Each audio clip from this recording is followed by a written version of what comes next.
vou começar agora. Mil desculpas, eu sempre começo e acabo esquecendo de gravar, mas agradeço de coração o seu lembrete, tá ok? Muito obrigado, certo? Aí a gente continua, então, a ideia. Habermas basicamente já foi. Então, a gente vai entrar no contexto de um pensador muito pouco conhecido de vocês, tá?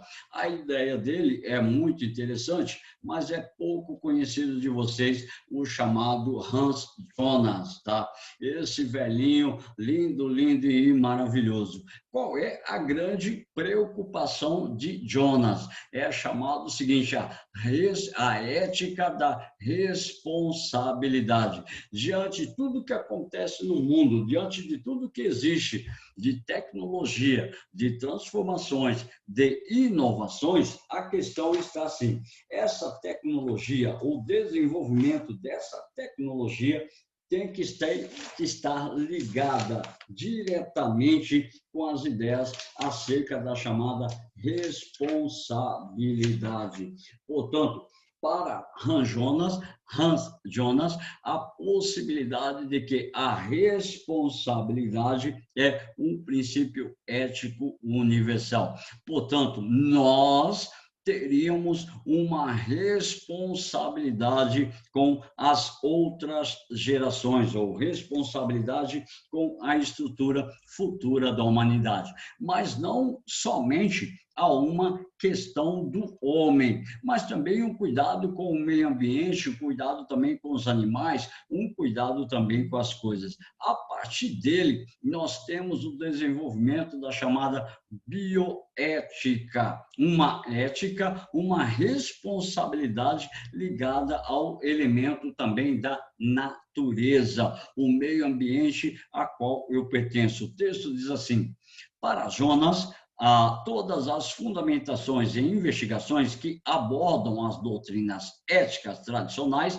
demandam de reflexões e análise, especialmente por serem concebidas como certas no período da modernidade. Na ética tradicional, ou nessa ética da modernidade, a natureza não era ostentada como objeto da responsabilidade humana, pois emergia sobre os problemas emergentes do aqui agora. Então, o que acontece? Segundo o Jonas, a possibilidade de que você, enquanto ser humano, tem uma responsabilidade direta com as questões da sobrevivência do planeta. Portanto, você tem uma responsabilidade direta com as relações da manutenção da vida dentro do planeta Terra. Então, você terá uma responsabilidade com o futuro das próximas gerações. Tudo aquilo que você faz,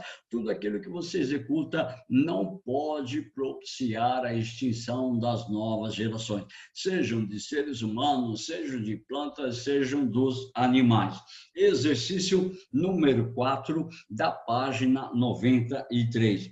Em linhas gerais, o modelo da ética da responsabilidade de Jonas refere-se, resposta letra B também, diz assim: a responsabilidade com o futuro longínquo da humanidade, e afirma que esta se estende até os descendentes mais afastados de nós. Portanto, eu tenho uma responsabilidade para com o planeta, eu tenho uma responsabilidade para com o meio ambiente, para tudo aquilo que circula dentro deste chamado meio ambiente. Portanto, você tem uma responsabilidade com a sobrevivência do seu planeta. E isso está ligado diretamente num preceito universal. Portanto, não seria só uma pessoa, não seria só um grupo que tem essa responsabilidade.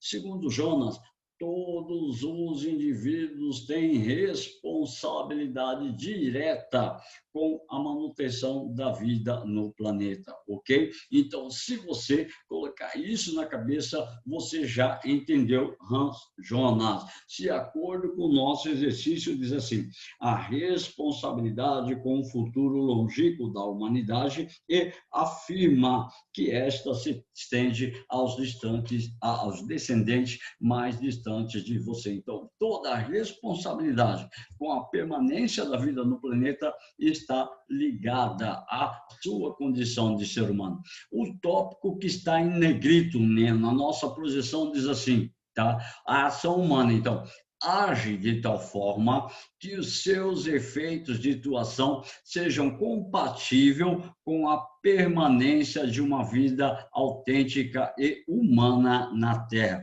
Isso expressa o preceito ético de Hans Jonas a respeito diretamente dessa responsabilidade que nós temos. Então, o segundo tópico diz assim: nenhuma ética anterior tinha levado em consideração a condição global da vida humana, o futuro distante e até mesmo a existência da própria espécie.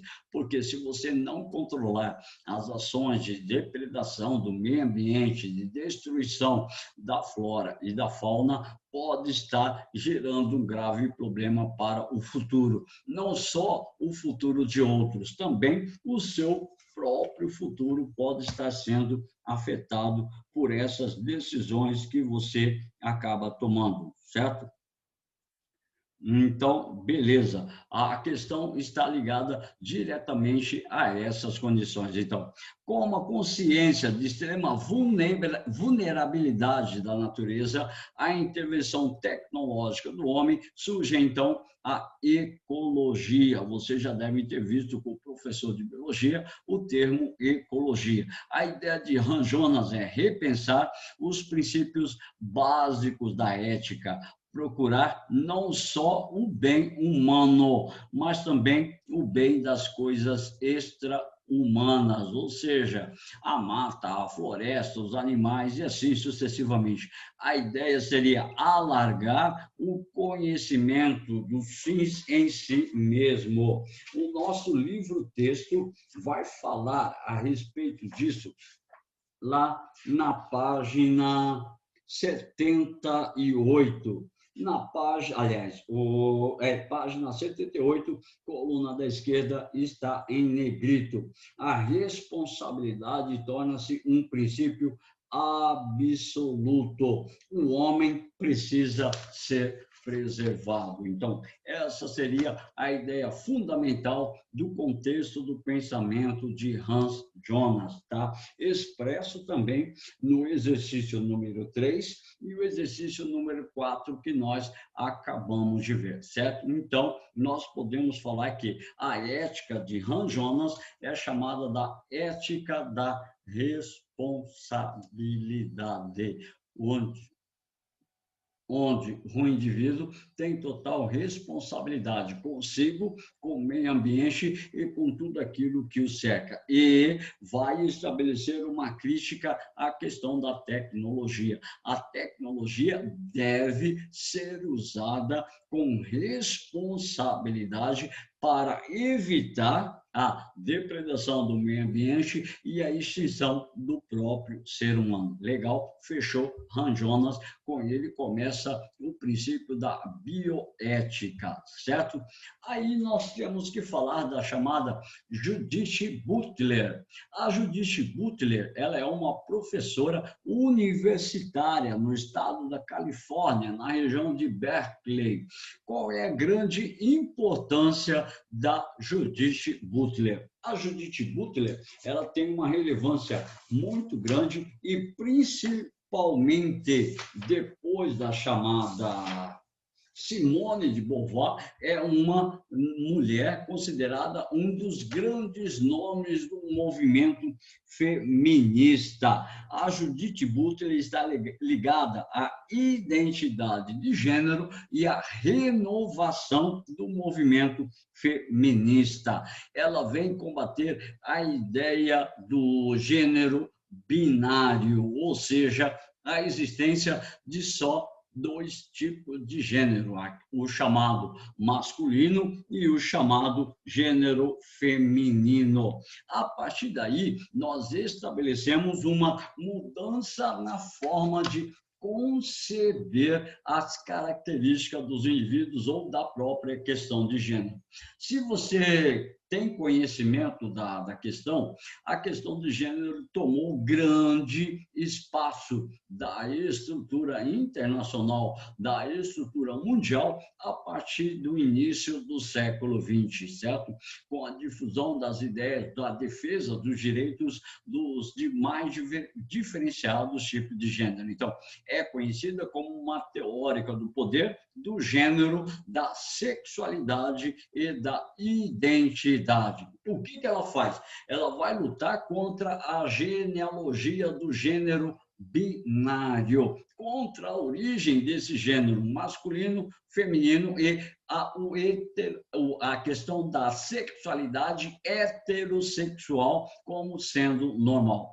Por favor, a minha ideia aqui não é defender nem criticar nenhuma opção de gênero, nenhuma opção sexual, é apenas explorar as ideias da Judith Butler. Então, para ela, tá? O gênero não pode ser definido passivamente no corpo, tampouco determinado pela natureza, a linguagem ou a estrutura simbólica, e mesmo pela avassaladora história do patriarcado. Ela quer dizer assim que a ideia do homem e da mulher é uma construção machista desenvolvida ao longo da história. Então, o gênero precisa ser constantemente performado para ser mantido. Se eu sou homem, eu devo estabelecer constantes ações para manter a minha hombridade. E assim mesmo, a questão contrária. Se você é mulher, você deve agir constantemente e as suas ações têm que estar ligadas diretamente à sua possibilidade de ser mulher. O fato da identidade de gênero ser uma repetição, isso que eu acabei de falar. Se eu sou do gênero masculino, eu tenho que desenvolver ações constantes para fundamentar ou para firmar esse gênero. Ao longo do tempo, as possibilidades de transformação do gênero estão na relação entre os atos.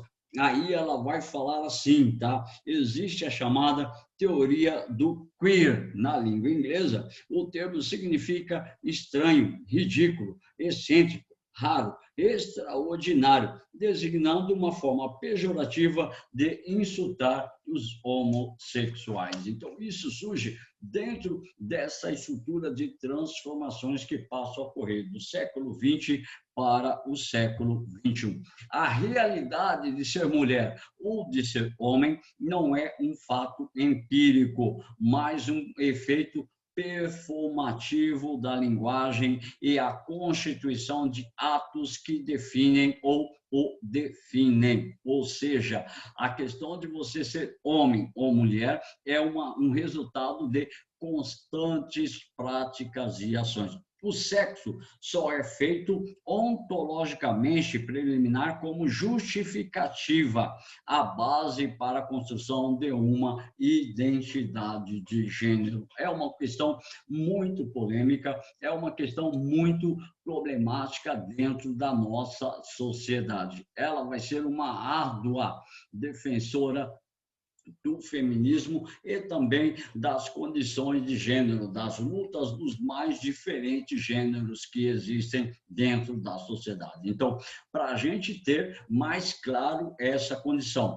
o gênero é classificado como a maneira com a qual a pessoa se sente. Eu me sinto homem, eu me sinto mulher, eu me sinto X, me sinto Y. Então, é como você se sente. E é uma construção que você vai desenvolver ao longo da vida. Segundo a Judith Butler, é associado ao pensamento de Simone de Beauvoir, ele não é determinado ao nascimento, porque a ideia biológica é que nós nascemos com ela. Portanto, o órgão sexual, segundo a Simone de Beauvoir, a Judith Butler, não vai determinar o seu gênero. Então, o sexo é a condição natural com a qual você nasce. O gênero é uma construção social estabelecida ao longo do tempo.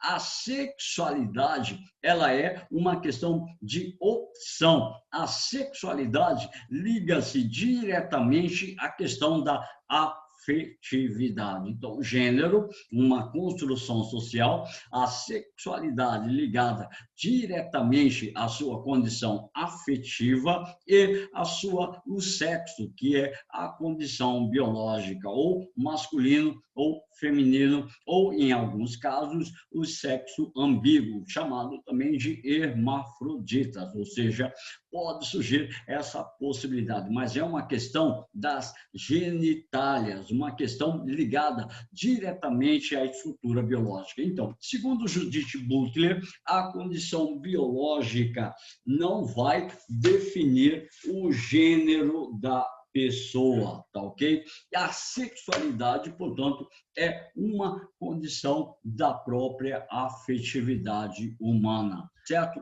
Então, essa era a abordagem que a gente tinha que fazer a respeito de Habermas, tá? Questão da ação comunicativa, a questão da democracia, a questão do Han Jonas, a responsabilidade como um princípio ético, e a questão da Judith Butler, no dado da questão de gênero. Conseguimos fazer 2 exercícios. Os demais exercícios deixo como um presente maravilhoso para vocês. Quero agradecer a presença desses meus 5 heróis, desses meus 5 participantes e lembrá-los que a semana que vem nós temos a revisão para a prova do passe. Aguardo vocês ansioso. Um beijo, uma ótima quinta-feira para vocês e um ótimo fim de semana, ok? Muito obrigado pela participação.